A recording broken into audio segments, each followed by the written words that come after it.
आज हमारा जो विषय है इस पर हम डिस्कस करेंगे, वो हमारा विषय है बाल अपराध से संबंधित। मेरा चैनल आपको अच्छा लगे तो उसको चैनल को सब्सक्राइब करें, लाइक करें, वीडियो को लाइक करें।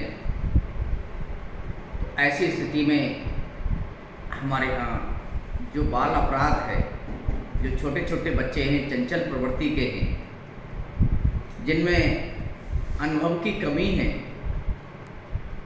और चंचल प्रकृति के कारण वो शरारती पूर्ण व्यवहारों का होना एक सामान्य सी बात है। लेकिन ये शरारतें जब सीमा तक बढ़ जाती हैं और सामाजिक मर्यादाओं और कानूनों का उल्लंघन होने लगता है, तब इस दशा को हम बाल अपराध कहते हैं। आप देख रहे हैं कि हमारे यहाँ 1951 में केवल 12 बच्चों ने बाल अपराध किए थे और वहीं आज बच्चों द्वारा किए जाने वाले अपराधों की संख्या 1.27 लाख से भी अधिक हो चुकी है। भारत में ये जो सरकारी रिपोर्ट है गृह मंत्रालय के द्वारा प्रकाशित की गई है, इसमें हमारे यहाँ विगत 10 वर्षों में लड़कों द्वारा किए जाने वाले बाल अपराध 108% बच्चों ने हमारे यहाँ बाल अपराध किया है। और लड़कों की अपेक्षा लड़कियों ने हमारे यहाँ बाल अपराध कम की है। संख्या उनकी भी बढ़ती जा रही है, लेकिन उनकी संख्या कम है। आप देख रहे हैं हमारे यहाँ पहले हमारे यहाँ बाल अपराधों की संख्या ग्रामीण क्षेत्र में अधिक होती थी, लेकिन जब से हमारे यहाँ औद्योगिकरण हुआ है, नगरीकरण हुआ है, पश्चिमीकरण हुआ है, आधुनिकीकरण हुआ है और उसके कारण हमारे यहाँ बाल अपराधों की संख्या दिन प्रतिदिन बढ़ती जाती है। तो ऐसी स्थिति में आप देख रहे हैं, जीसी दत्ता कहता है कि हमारे यहाँ बाल अपराधों की जो गंभीर समस्या है वो एक जटिल दिन प्रतिदिन बढ़ती जा रही है। बाल अपराध उसे अपराध को कहते हैं जिसमें जो छोटे छोटे बच्चे हैं वो समाज विरोधी कार्यों को करने के लिए प्रेरित होते हैं और कानून का उल्लंघन करते हैं। ऐसे बच्चों को हम बाल अपराध के नाम से जानते हैं। ऐसे वो बच्चे जिनकी उम्र 7 वर्ष से अधिक नहीं है और उस श्रेणी के बच्चे बाल अपराध की श्रेणी में आते हैं। और ऐसे बच्चे जिनकी उम्र 7 वर्ष से लेकर के 16 वर्ष तक है, उनके जो मुकदमे अपराध करते हैं, उनके जो मुकदमे हैं हमारे यहाँ जुवेनाइल कोर्ट है, किशोर न्यायालय है, उनमें उनकी सुनवाई की जाती है। अगर उन्होंने कोई ऐसा पंजेबल ऑफेंस किया है, संगीन अपराध किया है, तो ऐसी स्थिति में उन बच्चों को कम से कम सजा का प्रावधान रखा गया है। हमारे यहाँ भारत में 1960 में बाल अपराध अधिनियम बना था और उसके द्वारा ये सारी व्यवस्था की प्रोवाइड की गई थी। ऐसे बच्चों को जो है हम सुधारने का मौका देते हैं, जिससे पुनः अपराध करने के लिए प्रेरित न हो। अब बाल अपराध के कुछ रीजन हैं, मैं आपके समक्ष उन रीजनों को इंडिकेट कर रहा हूँ। सबसे पहले हमारे यहाँ पारिवारिक कारण हैं। उन पारिवारिक कारणों में हमारे यहाँ टूटे परिवार है। टूटे परिवार का मतलब है कि ऐसे हमारे माता पिता जिनके आपस में डाइवोर्स हो गया है, आपस में पति पत्नी के बीच में तालमेल नहीं है, कोऑर्डिनेशन नहीं है, वो परिवार टूट जाते हैं। उनके बच्चे क्या करते हैं, बिगड़ जाते हैं और वो बच्चे अपराध करने के लिए तैयार हो जाते हैं और अपराध की दुनिया में आ जाते हैं।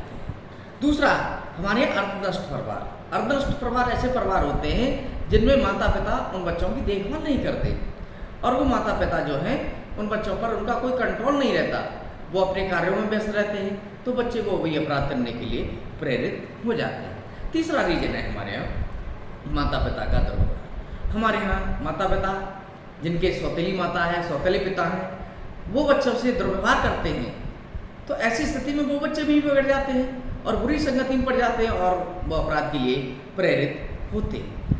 दूसरा, दोषपूर्ण अनुशासन, क्योंकि बच्चों को हम कठोर अनुशासन में नहीं रख सकते। अगर बच्चों को हम कठोर अनुशासन में रखेंगे तो बच्चों पर उसका बैड इफेक्ट पड़ेगा और वो बच्चे बाल अपराध के लिए प्रेरित होंगे। उसके बाद है पक्षपातपूर्ण व्यवहार। हमारे परिवार में बहुत से हमारे माता पिता हैं, भाई बहन हैं, वो हमारे साथ पक्षपातपूर्ण व्यवहार करते हैं बच्चों के साथ। तो ऐसी स्थिति में जब बच्चों को ये पता लगता है कि हमारे साथ पक्षपातपूर्ण व्यवहार किया जा रहा है, तो वो बच्चे भी बिगड़ जाते हैं और अपराध की दुनिया में आ जाते हैं। हमारे यहाँ दोषपूर्ण आवास, आप देख रहे हैं हमारे यहाँ भारतवर्ष में पॉपुलेशन की जो दर है वो दिन प्रतिदिन बढ़ती जा रही है, लेकिन उस रेशियो में हमारे पास आवास नहीं है, आवासों की कमी है। तो ऐसी स्थिति में जब हमारे पास आवास नहीं होंगे तो वो बच्चे कहाँ रहेंगे, वो बच्चे बाहर रहेंगे, सड़कों पर घूमेंगे, आवारागर्दी करेंगे, तो क्या करेंगे, वो अपराध के लिए तैयार हो जाएंगे और अपराध को अंजाम देंगे।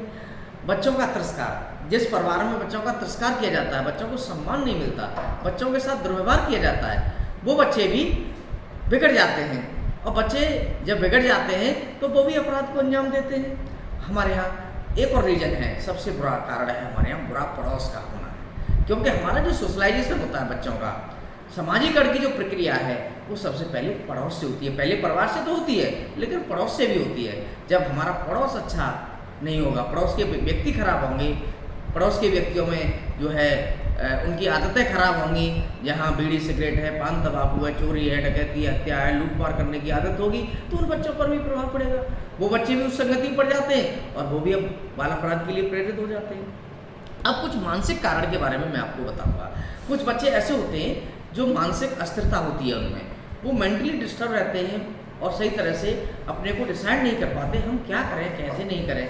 तो ऐसी स्थिति में वो बच्चे भी बाल अपराध करने के लिए प्रेरित हो जाते हैं। बहुत से हमारे ऐसे बच्चे हैं जो इनका बुद्धि का जो स्तर है वो इम्प्रूव नहीं होता।